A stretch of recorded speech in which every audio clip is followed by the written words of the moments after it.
오늘 우리는 마태복음의 말씀을 읽었는데 이 말씀을 보면은 예수님이 이 땅에 오셨을 때 사람들이 예수님을 어떻게 맞이했는지를 볼 수 있는 아주 중요한 말씀이 기록되어 있습니다.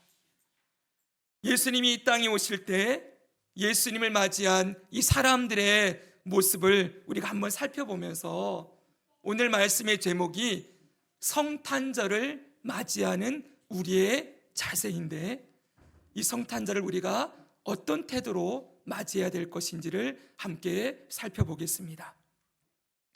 먼저 오늘 본문을 보면은 성탄절을 맞이하는 세 부류의 사람들을 볼 수가 있습니다. 첫 번째로 우리가 볼 수 있는 사람은 바로 이 사람입니다. 봅시다. 예수님이 이 땅에 오셨을 때 이 사람이 예수님 오신다는 소식을 들었어요. 자, 이 사람의 이름이 뭘까요? 세례요한 아닙니다. 동방박사도 아닙니다. 누구일까요? 오늘 1절에 보니까 딱 나와 있어요. 헤롯 왕이라고 되어 있어요. 이 사람은 헤롯 대왕이라는 사람이에요. 이 사람은 예수님께서 태어나셨을 당시에 이 유대 지역을 다스리고 있던 왕이었어요. 그런데 동방박사들이 와서 이 헤롯 대왕에게 묻습니다. 아니, 유대 땅, 당신이 다스리는 땅에서 왕이 나셨다고 하는데 그분이 어디에서 나셨습니까? 태어났습니까? 라고 묻자 자기는 그걸 잘 알지 못하니까 대제사장들과 서기관들을 불러서 물은 다음에 이렇게 얘기해요. 당신들이 먼저 가서 그 아기 예수님이 계신 곳을 발견하고 경배하면 나에게도 얘기해 주시오. 나도 가서 그분께 경배하겠습니다. 이렇게 얘기를 하는 것이지요. 그래서 여러분, 이렇게 7절과 8절을 보면은 동방박사들이 이렇게 말하는 걸 볼 수가 있어요. 한번 같이 읽겠습니다. 시작. 이에 헤롯이 가만히 박사들을 불러 별이 나타난 때를 자세히 묻고 베들레헴에게 보내며 이르되 가서 아기에 대하여 자세히 알아보고 찾거든 내게 구하여 나도 가서 그에게 경배하게 하라. 이게 누가 했던 이야기라고요? 헤롯 왕이 한 얘기예요. 자, 그냥 이 말씀을 보면은 헤롯도 예수님의 탄생에 관심이 있는 것처럼 보입니다. 그리고 말로는 예수님께 가서 자기도 경배하겠다라고 얘기를 해요. 그러나 이 말은 진실입니까? 거짓입니까? 거짓말이에요. 사실 이 헤롯 대왕이 예수님, 아기 예수님을 찾는 이유는 무엇입니까? 나중에 찾아서 죽이려고, 아기 예수님을 죽이려고 예수님을 찾고 있는 거예요. 근데 나중에 이 아기 예수님에 대한 이야기를 듣지 못하니까 나중에는 어떻게 합니까? 이 베들레헴 땅과 그 근방에 있는 지역의 2살 아래 사내아이들은 다 죽이는 이런 엄청난 만행을 저지른 사람이에요. 헤롯은 어떤 사람입니까? 헤롯은 자기의 왕자리, 이 왕자리를 지키기 위해서 혈안이 되어 있는 사람이에요. 이 사람이 얼마나 자기의 권력을 지키기 위해 애썼냐 하면 자기의 왕권을 지키기 위해 자기 아내를 죽여요. 자기 부인을 죽일 뿐만 아니라 거기서 더 나아가서 자기 아들도 죽여요. 무려 3명의 아들을 자기에게 왕권에 도전한다는 이유로, 반역하려고 하는 기미가 보인다는 이유로 자기 아들도 죽이는 사람이에요. 헤롯은 어떤 사람입니까? 절대로 자기의 왕자리를 포기하지 않는 사람이지요. 그러니까 동방박사들이 와서 이 땅에 왕이 오셨습니다 라고 얘기를 하니까 그 왕이 누군지를 찾아내어서 그 왕을 죽여야만 자기 왕자리가 지켜질 수 있기 때문에 어떻게든 아기 예수님을 미워하고 거부하고 죽이려고 하는 그런 사람으로 헤롯 대왕이 등장을 하고 있지요. 자, 두 번째로 이 예수님의 탄생의 소식을 들었을 때 또 그 자리에 있었던 또 두 번째 부류의 사람들은 바로 이 사람들입니다. 자, 이 사람들은 한 명이 아니라 여러 사람이지요. 누구처럼 보입니까? 누구처럼 보여요? 예, 이 사람들은 대제사장이에요. 따라해보세요. 대제사장. 그리고 서기관들, 이렇게 부르고 있어요. 이 사람들은 당시에 이 유대인들이 따르던 유대교의 지도자들이었어요. 이 사람들은 구약 성경을 아주 잘 알고 구약 성경의 말씀을 믿고 있었던 사람들이에요. 이들이 이렇게 성경에 대해서 잘 알고 있다는 건 이들이 한 가지 중요한 사실을 알고 있다는 것을 의미합니다. 그것은 이 땅에 하나님께서 메시아를 보내실 것이다 라는 이 메시아 약속을 이 사람들이 너무 잘 알고 있어요. 자, 그런데 한번 봅시다. 동방 박사들이 와서 헤롯 대왕 앞에서 이 땅에 메시아가 어디 왔습니까? 라고 물었을 때 헤롯 대왕이 이 사람들 불러서 물어봅니다. 아니, 메시아가 이 땅에 태어난다고 하는데 당신들은 메시아가 어느 지방에서 태어나는지 알고 있어? 이렇게 물었어요. 자, 그랬더니 그들이 이렇게 대답을 하는 것을 볼 수가 있어요. 5절과 6절을 같이 한번 읽겠습니다. 이르되, 시작. 이르되 유대 베들레헴이오니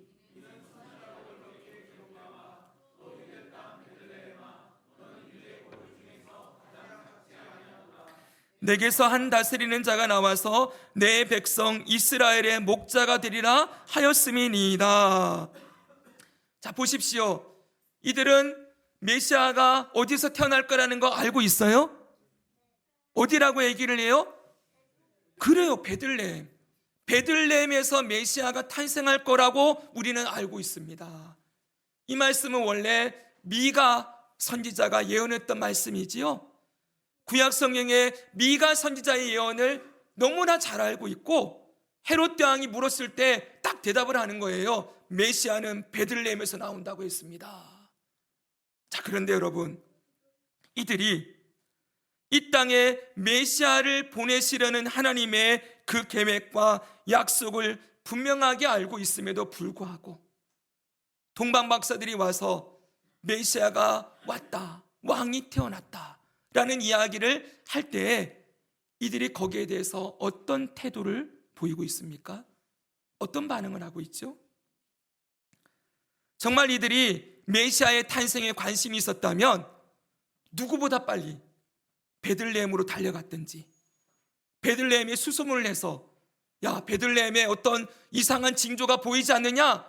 이 땅에 메시아가 왔다는 어떤 특별한 일들이 나타나지 않았느냐? 라고 찾았을 거예요. 그렇죠? 그리고 만약 이 동방 박사들이 별을 보고 왔다고 했는데 그들도 하늘을 살펴보면서 이상한 별을 보고 관찰하고 관심을 가졌다면 아, 하나님께서 이 땅에 메시아를 보내시는 거구나 라는 생각을 하고 그들도 뛰는 가슴으로 무언가를 행동했을 거예요. 그런데 이들은 어떻게 하고 있습니까? 아무런 액션을 취하지 않아요. 구약 성경을 그렇게 잘 알고 있고 메시아가 오실 거라는 걸 알고 있고 입으로는 그들도 이 땅에 메시아가 오기를 기다립니다 라고 외치고 있었지만 정작 메시아가 오셨다는 말을 들었을 때 이들은 아무런 행동도 하지 않고 있는 것입니다. 오히려 이들은 나중에 어떻게 합니까? 이 땅에 오신 그 메시아 예수 그리스도를 십자가에 못 박아 죽이는 일에 앞장서는 자들이 되었지요. 다시 앞에 사진 보여주십시오. 이들은 어떤 사람들입니까? 앞에 나오는 헤롯 대왕은 자기의 왕권을 지키기 위해서 혈안이 되어 있는 사람이라면 이들은 자신들의 기득권을 지키기 위해 혈안이 되어 있는 사람들입니다. 지금까지 이들이 유대 민족의 지도자들이었단 말입니다. 대제사장은 유대 민족의 왕과 같은 위치에 있었어요. 그런데 진짜 유대인의 왕, 메시아가 오셨다는 말을 듣자 이들은 자기들이 가지고 있던 이 기득권, 그동안 누렸던 이 권력, 그동안 누렸던 이 많은 힘들을 내려놓기가 싫은 거예요.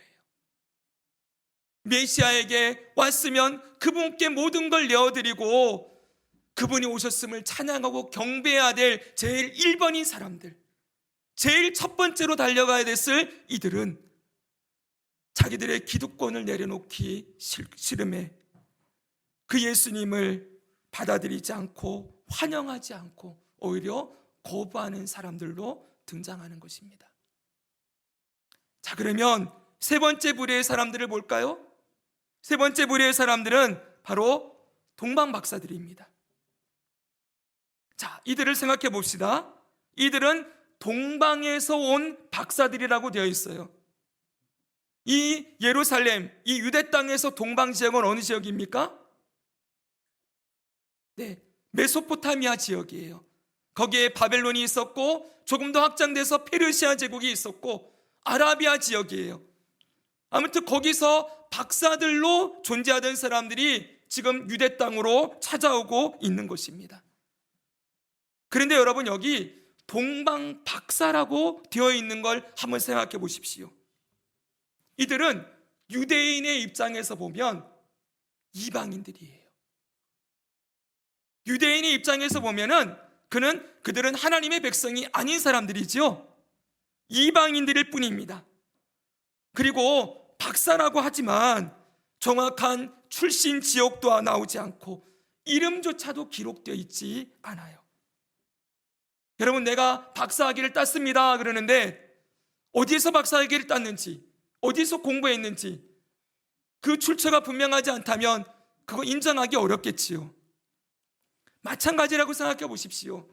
어떻게 보면은 이들은 동방에서 온 박사라고 하기는 하지만 무명인일 뿐이에요.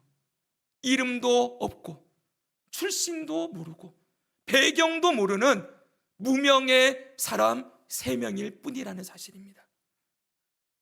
그런데 여러분, 그럼에도 불구하고 이 세 사람은 이 땅에 오신 메시아의 탄생 사건을 얘기할 때마다 동방 박사들의 이 경배, 이들이 했던 이 행동은 오늘날까지 계속해서 회자되어지고 있는 가장 귀한 경배와 찬양을 드렸던 사람들로 남겨져 있는 것이지요. 이들이 아기 예수님의 탄생을 대하는 태도는 어떠합니까? 오늘 말씀이 이렇게 되어 있습니다. 9절부터 11절의 말씀도 한번 읽어주십시오. 시작.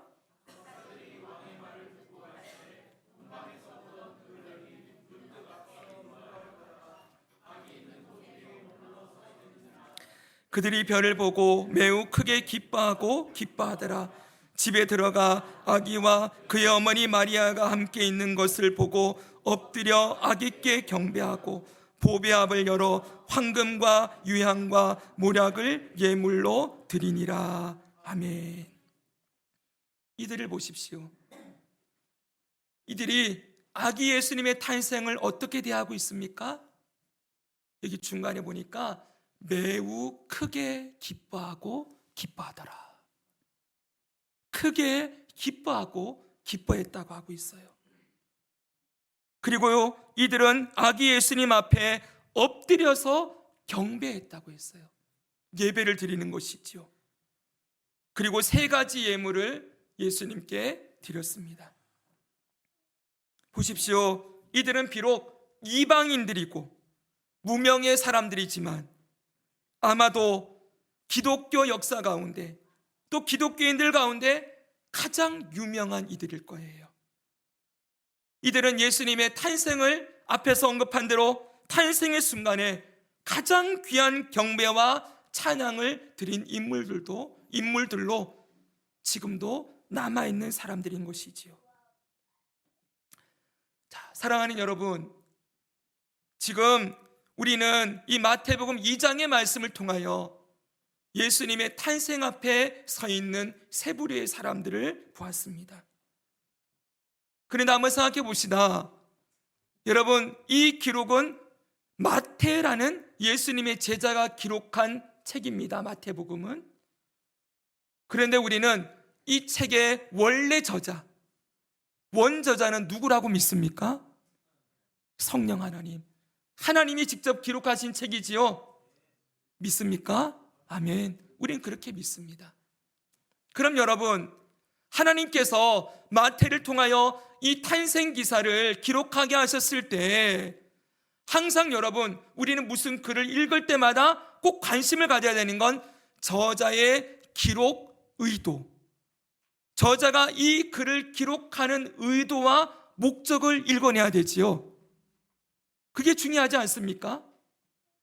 하나님께서 그 아들 예수님을 이 땅에 보내실 때, 그 보내실 때의 기록을 이렇게 자세하게 마태의 손을 통하여 기록하게 하신 의도가 무엇일까? 왜 이 기록을 이렇게 남겨 놓으셨는가? 그리고 왜 기독교 2000년 동안 이 신약 성경 마태복음을 통하여 이 말씀들을 우리에게 읽게 하시는가? 이 말씀을 통하여 오늘 우리에게 주시는 메시지는 무엇인가? 라는 걸 생각해 봐야 된다는 거예요. 여기서 우리가 알 수 있는 것이 몇 가지가 있습니다. 첫째는 사람들마다 메시아를 대하는 태도가 이토록 다르다는 것을 보여주고 있습니다. 우리가 앞에서 살펴본 헤롯 대왕, 대제사장과 서기관들, 그리고 동방박사들, 이 세 부류의 사람들은 예수님 시대로부터 지금 오늘 우리가 살아가는 이 시대까지 이 세상 사람들이 이 땅에 오신 메시아를 어떤 태도로 대하고 있는가를 잘 보여주는 샘플이라고 할 수가 있어요. 이들이 샘플이에요. 오늘날도 보십시오.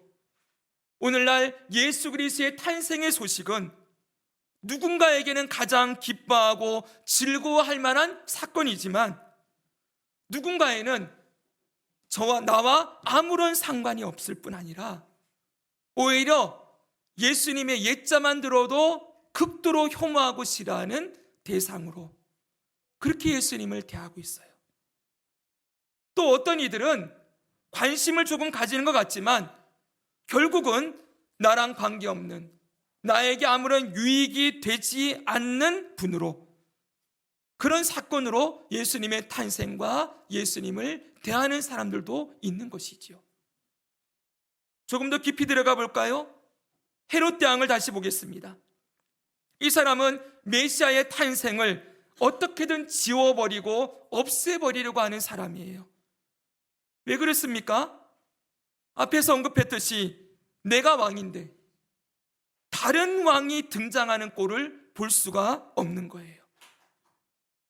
근데 여러분, 이게 헤롯 대왕에게만 있는 모습이 아니라는 거예요. 오늘날 이 세상 사람들을 보십시오.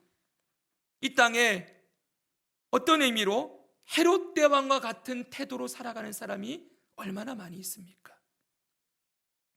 대부분의 사람들은 내가 왕이라고 생각하면서 살아갑니다. 내 인생의 왕은 나고, 내 인생의 주인은 나고, 누군가가 나의 이 왕된 권리를 침해하거나 손해를 입히려고 하면 절대로 견디지 못하고, 어떻게든 내가 가지고 있는 나의 모든 것을 나의 만족과 나의 유익과 나를 즐겁게 하고 나를 기쁘게 하는데 다 사용하면서 살아가려고 하는 자들이 얼마나 많이 있습니까? 그래서 여러분, 메시아이신 예수 그리스도의 옛자도 듣기 싫어하고 교회의 교자도 듣기 싫어합니다. 그리고 또 대제사장과 서기관들 같은 사람들도 이 땅에 있지요. 이 어떤 이들은 기독교에 관심을 가지는 것 같아요. 성경에 대한 지식도 조금 있는 것 같기도 하고, 그리고 교회에 대한 관심도 좀 있는 것 같처럼 보이기도 합니다. 그래서 조금 교회도 다녀보기도 하고 성경을 좀 배워보기도 해요. 그러나 결론은 그리스도인이 되지 않습니다. 왜 그랬습니까? 자기의 기득권을 포기하고 싶지 않은 것이지요. 이 예수님을 믿는 것, 그리고 예수님을 믿고 신앙생활을 하는 이 모든 것이 나에게 전혀 이익이 되지 않는다고 판단하기 때문입니다. 앞에서 이 대제사장과 서기관들이 메시아의 오심을 환영하지 않았다고 했지요. 그것은 여러분, 자기들이 그동안 가지고 있던 이 힘들을 메시아에게 뺏긴다는 그런 위기감도 있는 것이지만, 또 하나 중요한 이유가 있어요. 이들이 생각한 메시아가 예수님과 다른 모습이었기 때문이에요. 이들이 생각한 메시아는 어떤 메시아입니까? 정치적인 메시아. 당시 로마의 식민지 상태로 있었던 이 이스라엘 유대 민족을 로마의 식민지 상태에서 해방시켜주는 그런 왕을 원했던 것이지요. 우리나라가 저 로마에서 해방되어지면 그때까지 수고하고 애썼던 대제사장, 서기관들, 그리고 그 종교 지도자들을 다 한 자리씩 주면서 높이고 찬양하고, 그렇게 새롭게 태어난 나라에 그 나라를 세워나간 1등 공신들로 인정받을 수 있었겠지요. 그들이 꿈꾸는 메시아 왕국은 그런 나라인 거예요. 나를 그 메시아 왕국의 높은 자리에 올려줄 수 있는 그 메시아. 이 메시아가 나의 모든 것을 누릴 수 있도록 도와주는 나의 이익의 도구가 되는 메시아를 원했다는 거예요. 그런데 이 땅에 메시아로 오신 그 예수님이 그들이 원하는 방향과 전혀 다른 방향으로 가지요. 그 예수님은 자기 힘으로 권력을 누리면서 하늘의 힘을 가지고 이 땅의 로마 제국을 쓸어버리고 이스라엘 왕국을 세우는 그런 분이 아니고, 자기 백성을 대신하여 자기의 생명을 내어주는 메시아였던 거예요. 그 예수님이 십자가에 매달려 있을 때 이들이 이렇게 외쳤어요. 이 대제사장과 서기관들이 외치는 거예요. 네가 정말 하나님의 아들이거든, 네가 정말 메시아면 거기서 내려와라. 네가 내려오면 우리가 너 믿어줄게. 그리고 이제부터 우리가 너 따를 거야. 여러분, 이 땅에 오신 하나님의 아들 메시아를 자기의 입맛에 맞게 이용하고 싶어하는 이들의 심리가 거기 그대로 나타나 있지 않습니까? 사랑하는 여러분, 오늘날 이 땅에 이 신앙생활을 하는 것, 예수님을 믿는 것, 이것을 나의 도움과 이익이 되는 도구 정도로만 생각하며 그렇게 예수님 믿으려고 하는 사람들이 있지요. 근데 점점 신앙생활을 하고 말씀을 듣고 예수님이 누군지 알아가기 시작하면 이제 어떻게 됩니까? 그분은 나의 이익을 위한 도구가 아니라 내 생명을 들여서 따라야 할 나의 왕, 나의 주인, 내 생명의 주인이구나 라는 걸 들으니까 갈등이 일어나겠지요. 부딪히겠지요. 그래서 여러분, 결국은 예수님을 떠나가는 거예요. 끝까지 예수님을 나의 왕이라고 믿는 그 믿음의 자리에 들어가지 못하는 것이지요. 사랑하는 여러분, 그런데 이 동방 박사들을 보십시오. 이들은 어떤 사람들입니까? 메시아를 위하여 자기의 전부를 드리는 사람들이에요. 저들은 먼 이방 땅에서부터 이들이 얼마나 오랜 길을 걸어왔는지 우리는 알 수가 없어요. 그냥 동방이라고 했기 때문에. 그러나 분명한 건 그들은 그 하늘에 떠 있는 별을 보고 짐을 꾸릴 때 아마 단단히 제대로 차비를 했을 거예요.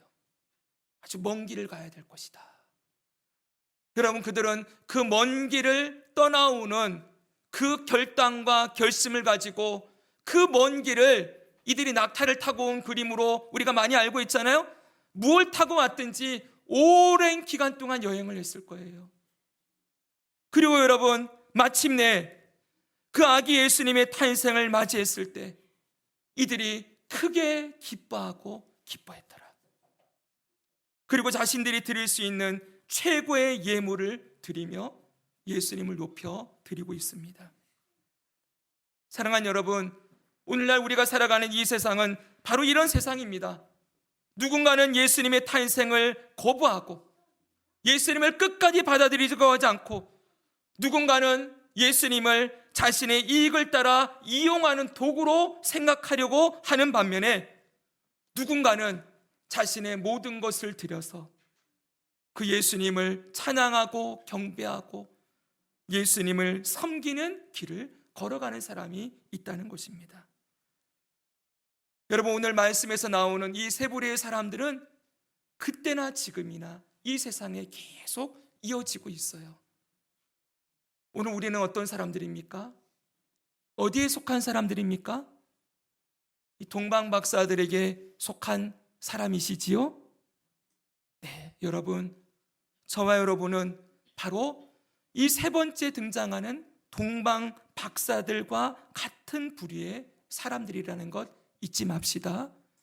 그리고 이 세상은 예수님이 다시 오시는 그날까지 끝까지 거부하는 자들은 이렇게 갈 거예요. 그리고 뭔가 있는 것처럼 보이지만 떠나가는 이들도 계속 생길 거예요. 여러분, 사람들을 보면 우리가 가는 길이 맞나? 왜냐하면 앞으로 우리가 맞이할 세상은 더욱더 예수 믿는다고 보였던 사람들이 주님을 떠나는 시대가 될 거예요. 고난이 찾아오고 세상이 흔들리고 온 땅의 지진과 같은 사회가 무너지고 경제가 무너지고 국가가 무너지고 무너지는 이 혼란스러운 가운데에서 정말 하나님이 계신가? 정말 예수님이 이 땅에 다시 오시는가? 많은 사람들이 정말 주님 살아계셔서 우리의 기도를 듣고 계십니까? 정말 주님이 이 땅에 다시 오실 메시아가 맞으십니까? 라고 외치는 시간이 반드시 있을 거예요. 여러분, 앞으로 1월부터 요한계시록의 말씀을 여러분과 나누려고 그래요. 왜냐하면 우리가 맞이할 이 마지막 때 이 세상이 어떻게 흘러가고 있는지를 말씀을 통해 우리가 배워놓아야 우리가 놀라지 않을 것이기 때문에, 이게 이상한 일이 아니라는 걸 알 수 있을 것이기 때문에 여러분과 함께 나누려고 합니다. 여러분, 우리가 찬양하는 것처럼 세상이 흔들리고 사람들이 주님을 떠나도 나는 주를 섬기리. 여러분, 우리의 고백이 끝까지 예수님을 경배하고 따르는 이 믿음의 길에 서기를 고백하며 그 결단과 결심을 오늘 이 성탄절 아침에 우리의 왕 예수님께 올려드리지 않으시겠습니까? 우리 그렇게 끝까지 예수님을 따라갑시다. 아멘. 또 하나 우리가 생각해야 될 것이 있습니다.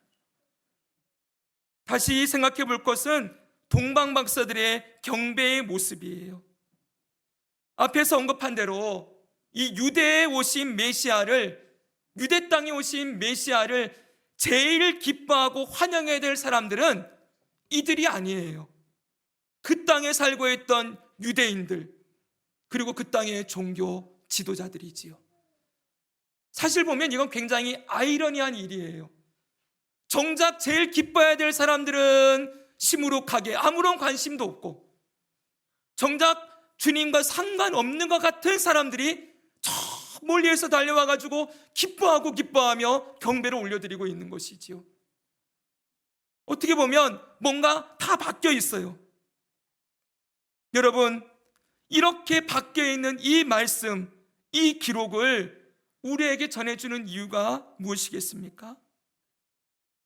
여러분, 이 동방박사들이 정작 찬양하고 예배해야 될 유대인들은 가만히 있는데 동방박사들이 달려와서 아기 예수님께 탄생을 경배하고 찬양했다는 이 사실이 오늘 우리에게 어떤 의미로 다가오고 있습니까? 어떻게 생각이 되십니까? 저는 오늘 이 설교를 준비하면서 머릿속에 이런 성경 구절이 떠올랐어요. 예수님이 몇 번 말씀하십니다. 먼저 된 자가 나중되고 나중된 자가 먼저 되리라. 또 여러분, 예수님이 예루살렘 성에 입성하실 때 그때 많은 사람들이 환호하고 찬송을 하는데 다윗의 왕 예수여, 호산나 다윗의 왕이여, 다윗의 자손 예수여 이렇게 외칠 때 그때 바리새인들이 등장을 해서 찬송하는 예수님의 제자들을 막 책망하는 모습이 나옵니다. 찬양하지 말라고, 예수님을 높이지 말라고 막 방해를 합니다. 그때 예수님이 이런 말씀하는 거 볼 수 있어요. 만일 이 사람들이 침묵하면 돌들이 소리 지르리라. 여러분, 정말 찬양하고 예배할 이들이 안 하고 있으면 예수님은 돌들을 통하여서라도 찬양과 경배를 받으시겠다 말씀하고 있는 거예요. 사랑하는 여러분, 지금 우리는 성탄절을 맞이하고 있습니다. 이 성탄절을 맞이하는 우리 마음에 정말 이 동방박사들과 같은 크게 기뻐하고 기뻐하더라, 이런 마음이 우리에게 있습니까? 정말 기쁨과 감격이 있습니까? 저는 오늘 우리 푸르네 나무 찬양단이 왕이 나셨다 찬양을 하는데 정말 가슴이 뜨거워졌어요. 그렇다, 정말 왕이 오셨다. 저는 할 수만 있으면 제 목소리가 나는 그날까지 외치며 살아가고 싶어요. 정말 예수님이 왕이십니다. 예수님이 이 땅에 오신 우리의 구세주이십니다. 그 왕이신 하나님을 높여드리고 찬양하며 예배하며 그분을 증거하는 삶을 끝까지 살고 싶습니다. 사랑하는 여러분, 우리가 교회를 오래 다니다 보면, 신앙생활을 오래 하다 보면 나타나는 현상 중에 하나가 새로움을 잃어버리는 거예요. 새로움을 잃어버리는 것. 이전에 처음 신앙을 가지고 교회를 다녔을 때 가졌던 그 기쁨과 감격을 잃어버리고 타성에 적기 시작하는 것이지요. 처음에는 그토록 감격스러웠던 성탄절, 부활절, 추수감사절, 이런 절기들, 그리고 교회 안에서 드렸던 찬양과 예배, 그리고 말씀과 기도, 성경 공부, 성도의 교제와 섬김, 이 모든 것들이 너무나 새롭고 기쁘고 감격스러운 시간들이었지만 날이 갈수록 그 모든 것들의 새로움을 잃어버리고 그냥 기계적이고 습관적으로 종교적인 의무와 책임으로 이 모든 일들을 행하는 모습이 우리에게 혹시 있지는 않는가? 사랑하는 여러분, 올해 성탄절은 여러분에게 어떠십니까? 2025년 오늘 성탄절은 여러분들에게 기쁨이 되고 있습니까? 정말 왕이 오셨다는, 우리가 오늘 찬양한 것처럼 우리를 하나님의 형상과 모양으로 회복시키기 위하여서 십자가에 죽으러 오신 그 예수님을 우리가 바라보며 정말 예수님 고맙습니다, 예수님 감사합니다, 그냥 감정이 아니고 여러분의 마음 중심으로 그 예수님의 오심을 기뻐하고 감사하는 이 기쁨과 감격이 우리 가운데 있는지 한번 돌아보기 원합니다. 2025년 성탄절, 여러분, 이 성탄절은 우리의 인생에 다시 오지 않는 날이 될 것입니다. 우리 이대섭 집사님이 가끔 재밌는 이야기 하는데요, 오늘 우리가 못 먹은 밥은 평생 못 먹는 밥이래요. 오늘 아침 못 드셨습니까? 오늘 아침은 지나갔으면 평생 못 먹는 밥이 되는 거예요. 맞지 여러분? 오늘 이 성탄절이 그냥 지나가면, 여러분, 2025년 성탄절은 다시 오지 않아요. 우리가 주님 앞에 섰을 때 우리의 이 성탄절들도 우리가 어떻게 지나갔는지가 다 보여지게 될 터인데, 사랑하는 여러분, 다시 이 기쁨을 회복시켜 달라고 기도합시다. 새로움을 회복시켜 달라고 기도합시다. 그리고 올해 우리가 이렇게 그냥 지나가는 것이 아니라 오늘 아직 남아 있습니다. 온종일 우리의 왕이 되신 주님을 기쁨으로 맞이하며 경배하는 그 기쁨과 감격이 우리 안에 생생하게 회복되어지는 은혜를 누리기를 주 예수님의 이름으로 축복합니다. 사랑하는 여러분, 이제 말씀을 정리하겠습니다. 오늘 동방박사들의 모습을 여러분 생각해 보면 이들이 크게 기뻐하고 했다고 했죠. 그리고 보십시오, 그 주님께 자신들이 가지고 있는 황금, 유향, 모략 다 드렸습니다. 그리고 돌아갈 때 이들이 어땠을까요?